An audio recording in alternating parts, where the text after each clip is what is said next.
Hi everyone, it's Ray from Pro String with another racket restringing tutorial. As you can see, today's racket is a squash racket. It is, to be exact, a head TI 180G. You might be able to see it, it's upside down, but it's here, TI 180G. So as you can see, I've got my two first mains. There's 8 holes in the bottom of the racket. Therefore, we always need to start from the bottom. So I started from the bottom, I've looped up and down. Okay, guys. Very rare racket head size as well. Very small, just to put things into context. Yeah, very small racket head size, which therefore should be pretty straightforward. It is a 14 by 16 stringing pattern, which is another rare thing, is to see 8 holes at the bottom. It does have a neck. Not many squash rackets have a neck or a throat. 8 holes, therefore, like I said, always starting from the bottom and going through the top and back down. We've got our first 2 mains in place. I've counted just the wrong side, short side. 1, 2, 3, 4, 5, 6. 6 plus 1, 7. 7 mains to each side, guys. Always pulling underneath the racket, not over. Very important not to add more tension. Not to add more stress to the frame. That wouldn't work well for the racket. Want to keep your racket as happy as possible. And here we go, 3 main strings to each side, as always. Oops. Very important to compensate your tension to each side, not more, not less than 3 strings on the mains, that is. Crosses is a different story.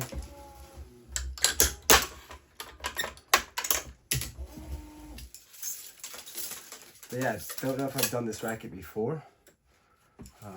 Doesn't ring a bell, so it was probably not very popular, I guess. And every time I hear or read TI, it always reminds me of the grand frying pan in the tennis world, TI as well. You can see that the neck is also similar. I'm just going to check my camera, guys, because I just tried doing this video a few moments ago in the camera. Luckily I checked. I had pulled 5 or 6 mains and my camera decided to ditch me. Screen somehow locked itself, did 15-second recording, and bye-bye. But anyway, that's why I like to check. So there you go, swapping to the other side after my first 3 mains to the other side. 2 more mains on this side. So I counted, guys, because I had to restart because of the camera. I counted 11 lengths of the full racket, measurement wise. 11 lengths. I plan on doing a 2-knot. However, it was oddly strung with 4 knots from factory. Still had the factory string on there, some awful synthetic gut.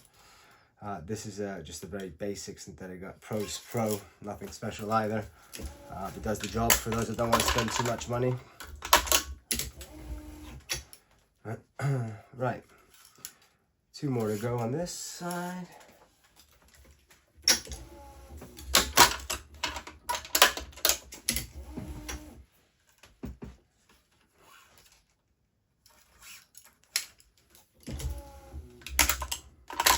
And that's 6 on this side.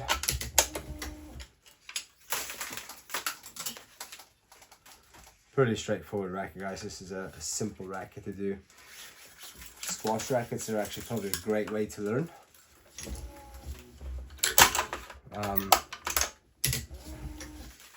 Normally nice open stringing patterns, unlike if you're starting out restringing on tennis. For example, if you're starting on a 98 square inch 1820, definitely more difficult, but then it makes everything else feel really easy, or easier, should I say. This is the 6th main to the other side.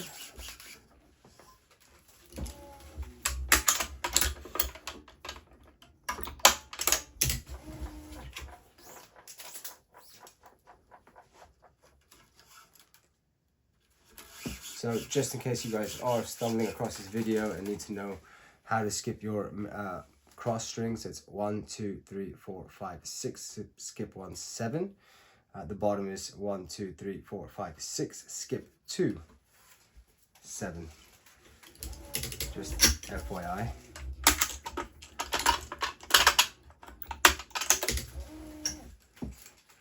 And our last main string, we're going to up the tension on our short side, because the last main string will lose tension when you're doing your finishing knot.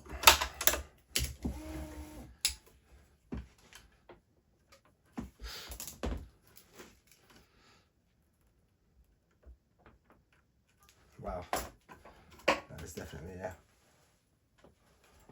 bit tight, I have to say.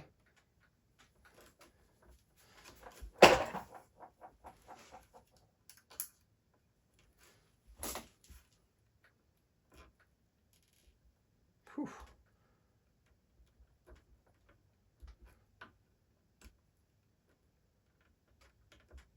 All right. Come on. Huh.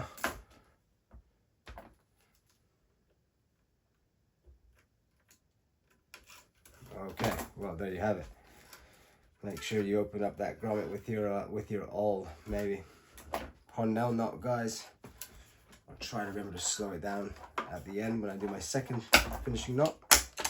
So just a reminder, up your tension 15 to 20%.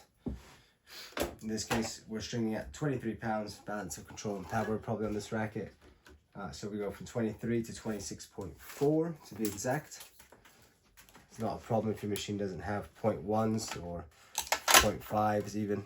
Just how do you say? Circle off to the next 0.0. Obviously upwards, not down.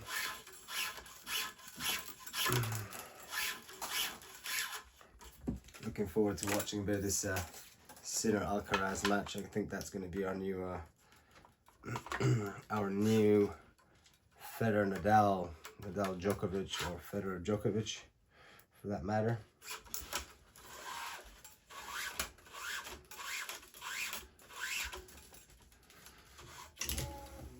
I know I'm stringing a squash racket. I'm talking about tennis, but that's my go-to sport. It's what I've grown up playing. Tennis coach as well. Need to move this clamp out of my way. But as you can see, guys, as well, stringing one in front or one ahead just makes life a little bit easier for your next weave, as to just weaving one, pulling one, weaving one, pulling one. I can demonstrate that for you guys. It's incredibly annoying because it does make the weave much more difficult. I did it on a video just the other day. But as you guys can see, move that string. Don't just pull the string without using your other hand to avoid as much friction as possible. Oh, no, we said we're going to pull the string. Support your string. Make sure the string doesn't go up or down. That way you avoid straightening up strings afterwards, which is always handy. There we go. I'm not used to this. The weave is a bit harder. Okay, maybe you couldn't tell there. But even like pulling the strings through as well is more friction, 100%, as to when you're pulling just one ahead. Right, camera's cool as well. Strange before, I don't know why the camera just decided to go off. But you see, that weave was much easier. Don't know if you guys can tell. Felt much easier, for sure. Don't like it when the string's pulling against the fixture. So what I did was just pull again, but using my lock, my base lock. So I lock the racket in itself, the base.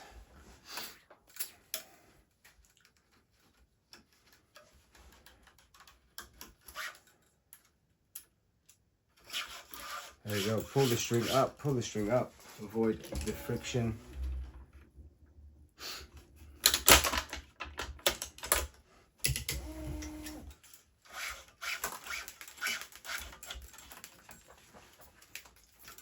I always pull my first weave or main weave, you could say, upwards. Don't have to, I guess, but it just keeps it out of the way nicely. And then afterwards, it's just easy to support it.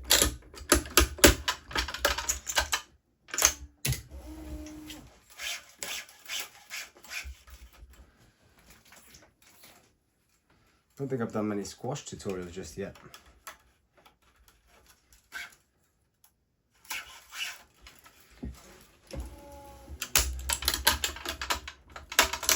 Find that when the weather starts getting better, there are less squash rackets.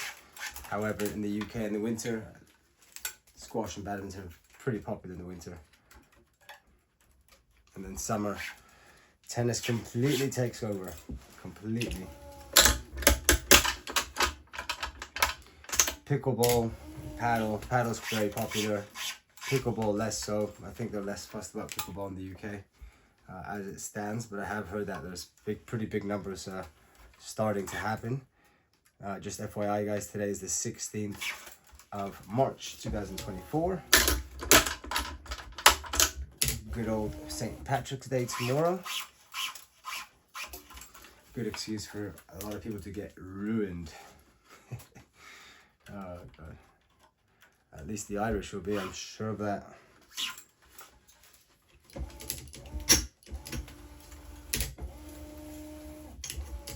So if I don't support the string, it goes up. I want it to be nice and straight. So I don't have to do too much after when I finish my re-stringing job. Excuse me.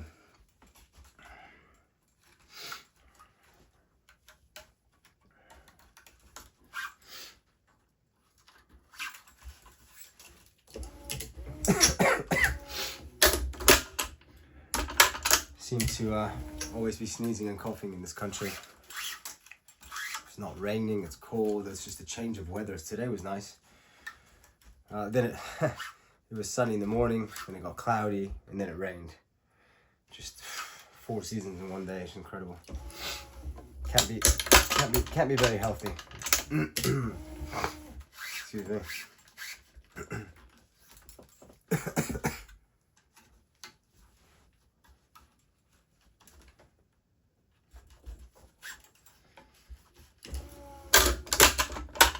Well, 2 more crosses, guys, and we'll have completed this racket. Nice and easy, very nice, easy racket to do. Lots of space in your grommets here. It's just a very easy racket to string.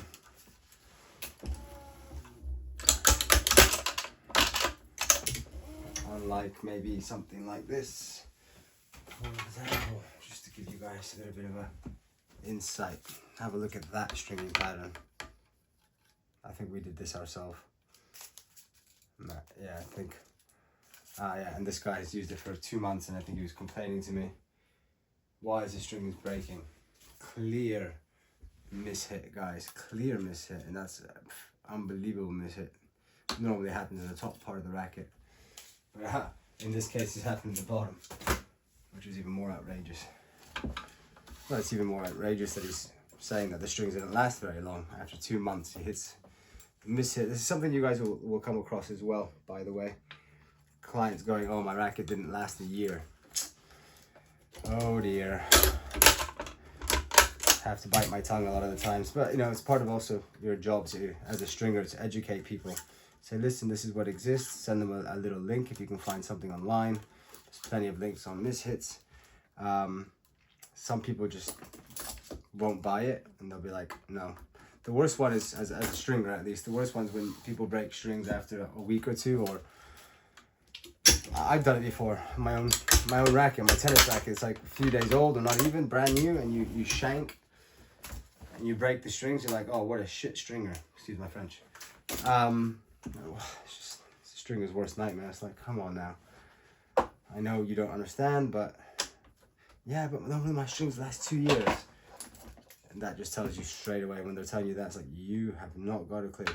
That's fine, there's nothing wrong. I said there's nothing wrong with somebody having the strings for 2 years. I mean, there is, but there isn't. The lifespan, guys, the lifespan of a string, tension-wise, is only 3 months. So after 3 months is what we consider it to be a dead string. So I mean, this person, for example, this racket I'm stringing here, had the factory strings, and I can only imagine, I mean, the strings on this must be 10 years old. The more you play, the quicker tension is lost. If you don't play and you just leave the racket sat there, tension is still being lost, but not as quick. Tension, as soon as you take your racket off the machine, it's starting to lose tension, believe it or not. Straighten up your strings. I can't believe how small this racket is. It's another level, another level. There's no information on it either telling you. So 180, I wonder if 180 suggests, nah, it can't be. It's got to be at least 350 square centimeters actually. Anyway, I'm sure the specs are out there. Again, guys, head TI 180G. All right, guys, hopefully there's some useful information for you guys there. Thanks for tuning in, and happy stringing, guys. Take care of yourselves. Bye-bye.